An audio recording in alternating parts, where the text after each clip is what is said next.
June 24, 1941. Outskirts of Raseiniai, Lithuania.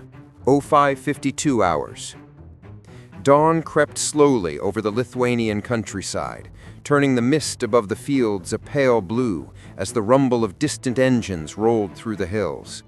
The German 6th Panzer Division advanced in tight formations, their Panzer III and Panzer XXXV-T tanks kicking up trails of dust as they pushed deeper into Soviet territory. Operation Barbarossa was only 3 days old, and already Wehrmacht command believed the Red Army was collapsing. But as the German spearhead approached a crossroads near Raseiniai, the lead tanks ground to an unexpected halt. A lone figure stood in the shallow depression between two tree lines, massive, immobile, and silent. It looked like a bunker at first, a steel bunker. Square turret, towering, almost absurdly oversized. A cannon barrel as thick as a man's waist. The Germans stared through their optics in confusion. Only when the machine moved, just a few inches forward, treads grinding slowly through the wet earth, did they realize the truth. "KV-2!" someone shouted over the radio, and fear rippled instantly through the column. The Klement Voroshilov II stood nearly 11 feet tall, its turret a steel block welded atop the heavy chassis of a KV-1. It carried a 152mm howitzer, an artillery piece mounted on a tank, a bunker buster, a moving fortress. Inside the vehicle, Junior Lieutenant Dmitry Grigoriev wiped sweat from his brow despite the cold morning. The KV-2's interior felt like a cramped steel furnace, oil fumes mixing with cordite and stale air.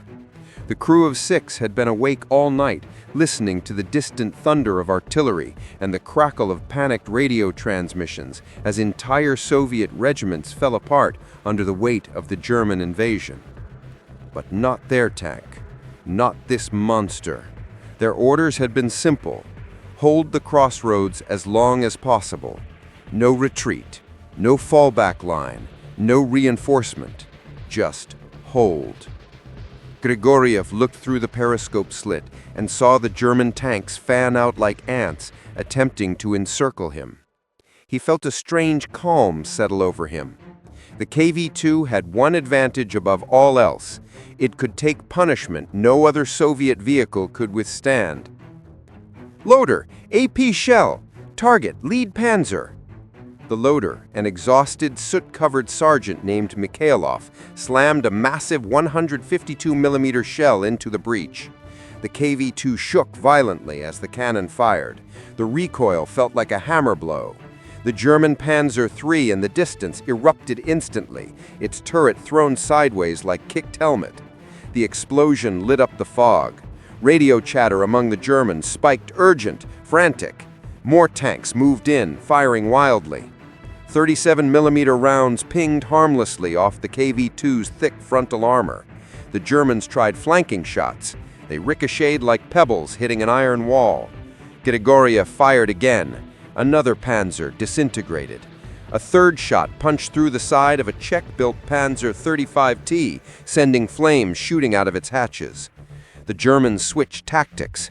Infantry rushed through the fields, lugging Teller mines and anti-tank rifles, diving behind hedges and tree stumps.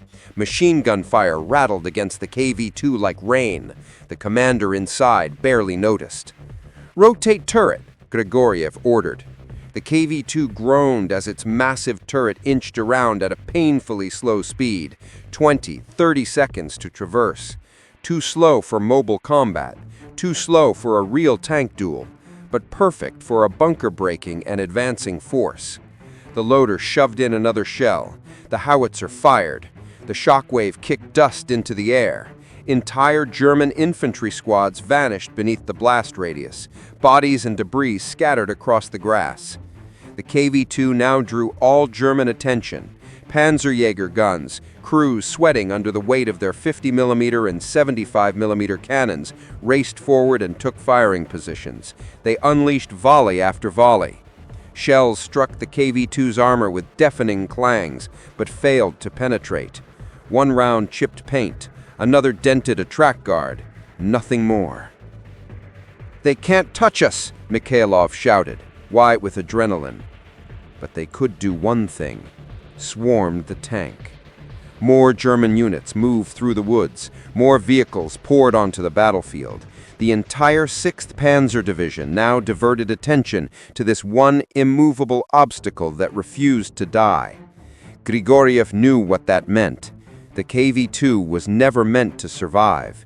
It was meant to delay, to bleed time from the German advance. Another shell loaded, another explosion, another panzer burning. The KV-2 roared like a steel monster each time its cannon fired, the turret spitting smoke, the hull shaking so violently that bolts rattled loose. Then, a hit. A real one. A 75mm anti-tank round slammed into the turret ring, jamming the mechanism. The turret stopped mid-rotation. Grigoriev swore. "We've lost traverse!" Another impact rocked the hull, then another. German guns had finally found their range, but still, the KV-2 refused to die. The crew inside wiped blood from their faces where vibrations had slammed them against steel braces. Sweat dripped into their eyes. The loader struggled to lift the next 152mm shell, each one weighing nearly 100 pounds, but he managed. Grigoriev steadied his breathing. Firing! The tank thundered again. A German Pak-38 anti-tank gun flew backward in pieces, its crew thrown aside like dolls. Smoke filled the KV-2's interior, glowing red in the dim lamplight. The radio crackled with distant, chaotic Soviet transmissions, none close, none helpful, none promising relief. The Germans regrouped once more, tanks encircling from 3 sides.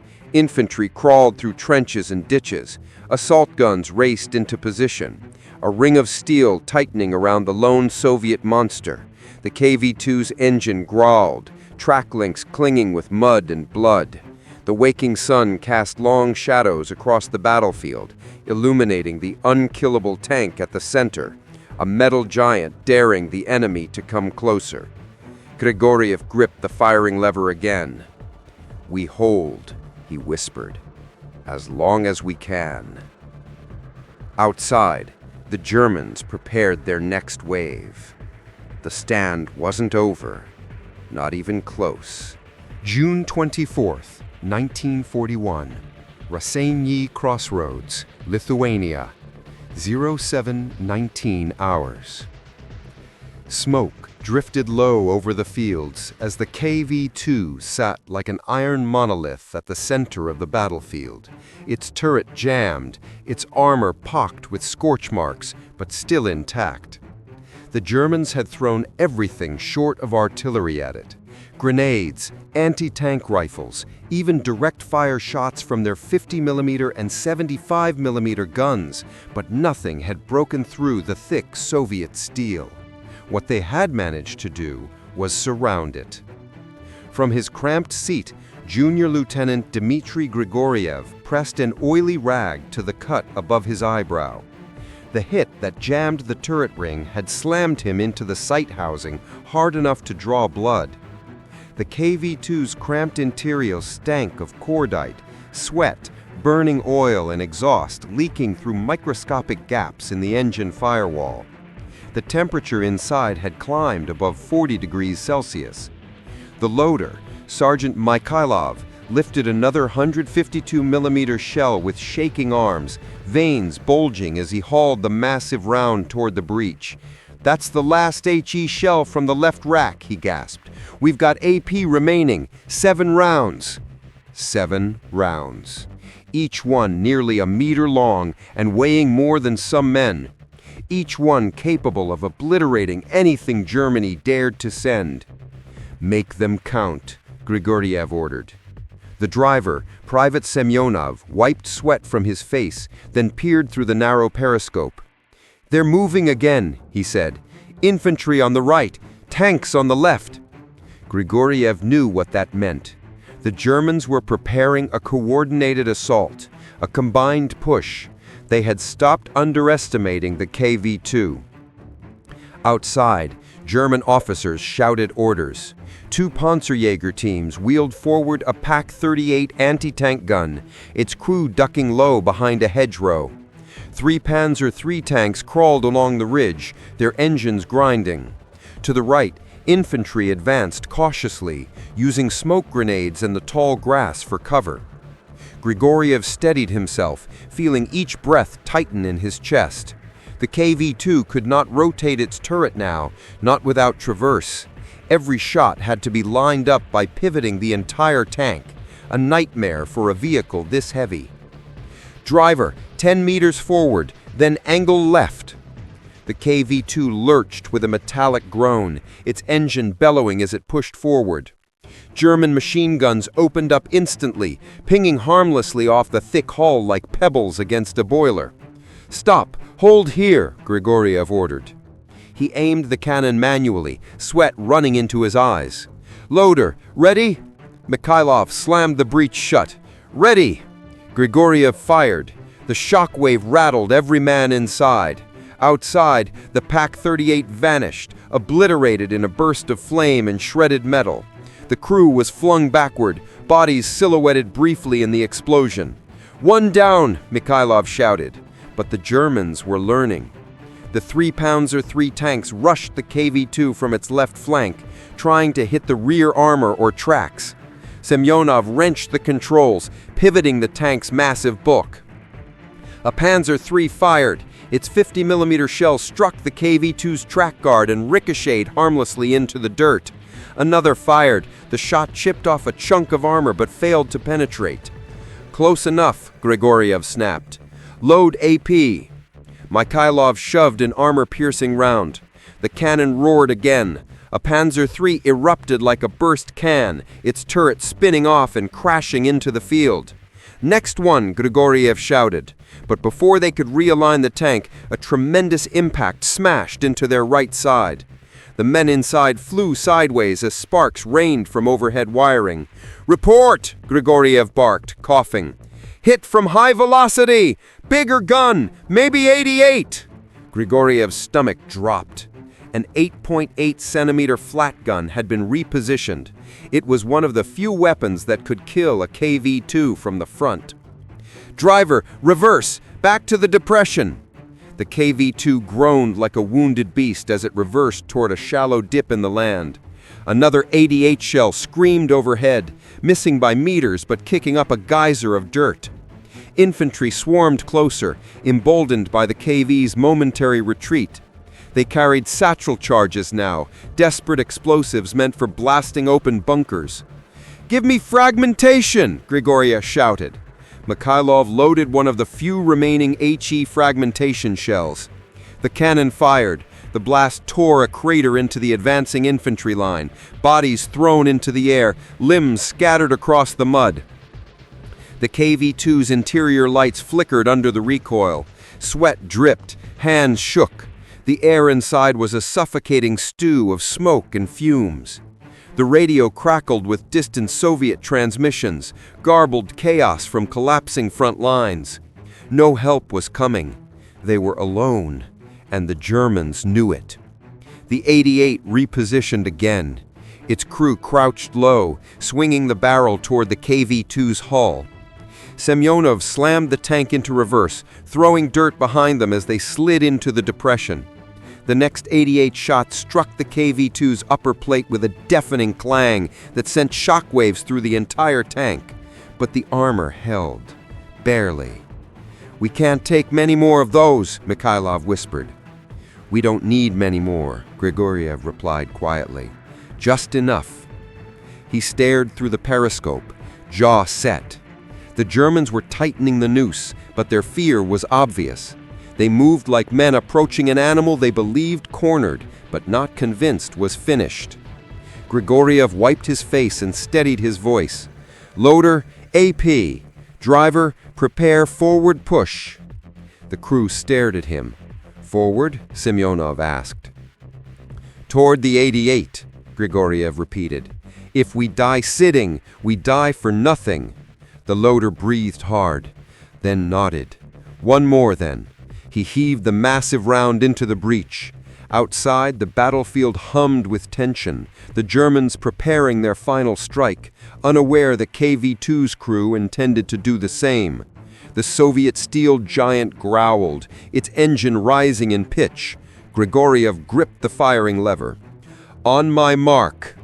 The KV-2's trads churned, dirt flew, smoke swirled, and the massive tank began moving forward again, straight toward the waiting German line. The stand at Rasenyi was entering its final phase. June 24, 1941. Rasenyi Crossroads, Lithuania, 0903 hours. The KV-2 roared forward like an awakened beast, its engine howling under the strain as it surged out of the shallow depression and back onto open ground. German machine gunners scrambled to reposition. Panzer crews shouted frantically from their hatches. The crew of the 8.8-centimeter Flak, Germany's tank killer, swung their barrel toward the lumbering Soviet monster, hands shaking as they tried to line up the perfect killing shot. Inside the KV-2, the air had become a choking furnace. Smoke from the howitzer's repeated blasts hung thick under the low turret ceiling. Oil dripped from a cracked feed line. The metal interior radiated heat like a stove. But Grigoriev felt none of it. All he saw through the periscope was the 88 ahead, its long barrel leveling toward them, the final threat in a battlefield littered with German wrecks. "Driver, straight at them!" he barked. Semyonov gritted his teeth and slammed the KV-2 forward. The massive tank crushed through a burning Panzer III hull, its wreckage screeching as it split under the KV's immense weight. The Germans at the 88 panicked, shouting to fire. "Load AP!" Grigoriev yelled. Mikhailov shoved the armor-piercing round into the breech, his arms trembling from exhaustion. The gunner steadied himself, vision blurred, ears ringing from the last 152mm blast. The 88 fired. A deafening crack split the air. The shell screamed across the field and slammed into the KV-2's frontal armor. A brutal impact. The entire tank jolted. Rivets rattled free. A light bulb shattered. Semyonov's head snapped back against the steel brace. But the KV-2 didn't stop. The armor, 70mm thick on the front, held. Barely. A spiderweb of cracks spread along the internal weld seam. "Still alive!" Mikhailov shouted, half laughing, half delirious. "Fire!" Grigoriev roared. The KV-2's howitzer belched flame. The 152mm AP round slammed directly into the 88 shield. The explosion obliterated the gun and its crew in a single thunderous blast, shattering wood, steel, and bone. Shrapnel flew hundreds of meters. The gun flipped backward like a kicked toy. German soldiers ducked for cover or simply froze, stunned by the impossible sight. Their most feared anti-tank gun, the weapon that brought down heavy armor from kilometers away, annihilated at point-blank range. But the Germans weren't done. More infantry poured in from the tree line. Panzer 35T tanks, unable to punch through KV-2 armor, attempted to circle and hit the rear. A half-track raced toward the KV-2 with engineers carrying satchel charges.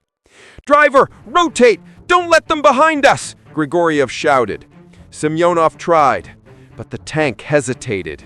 Something in the transmission groaned, jerked, then seized. A horrible grinding noise filled the cabin. "Transmission's failing!" Semyonov yelled. "We've pushed her too hard!" The KV-2 slowed, then stopped, a sitting target. The Germans saw it instantly. Rifle fire intensified. Grenades arced through the air. One detonated on the roof plate, the blast rattling the entire turret. Mikhailov dragged another shell. "AP or HE?" he gasped. Dust rained from above as another grenade hit. "HE!" Grigoriev answered. "We'll break their infantry or we die here!" Grenades and bullets hammered the hull. A German squad sprinted toward the rear hatch with explosives.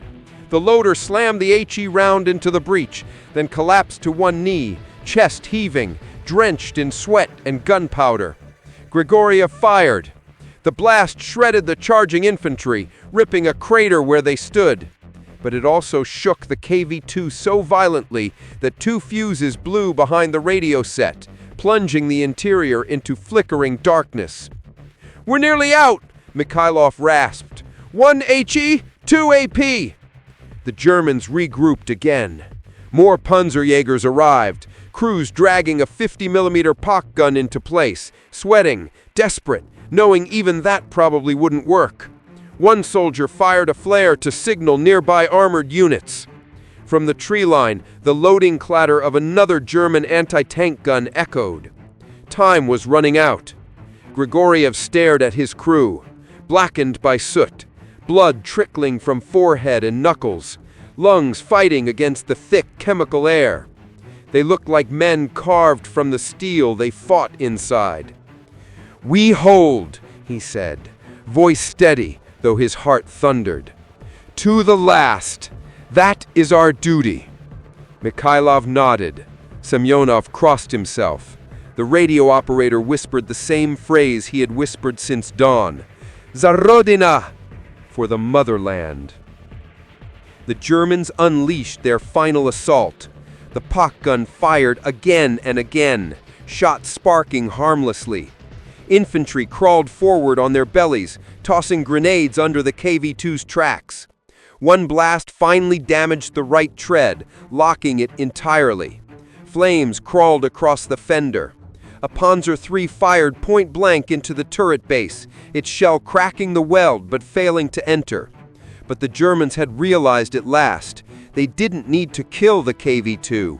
They only needed to blind it. A direct incendiary hit on the viewports filled the periscope with smoke. I wiped it, smeared it, wiped again. Nothing. Blind, deafened, half-choked. "Captain!" Mikhailov shouted. "We can't see!" "1 shell left," Grigoriev said. "Load it!" The cannon roared one final time. It blew apart another wave of German infantry, and then the KV-2's howitzer jammed permanently, a final mechanical groan echoing like the tank's death rattle. Outside, German soldiers finally swarmed the immobilized steel giant. They climbed its hull, hammered on the hatches, fired pistols through the view slits. A satchel charge was placed directly beneath the turret overhang.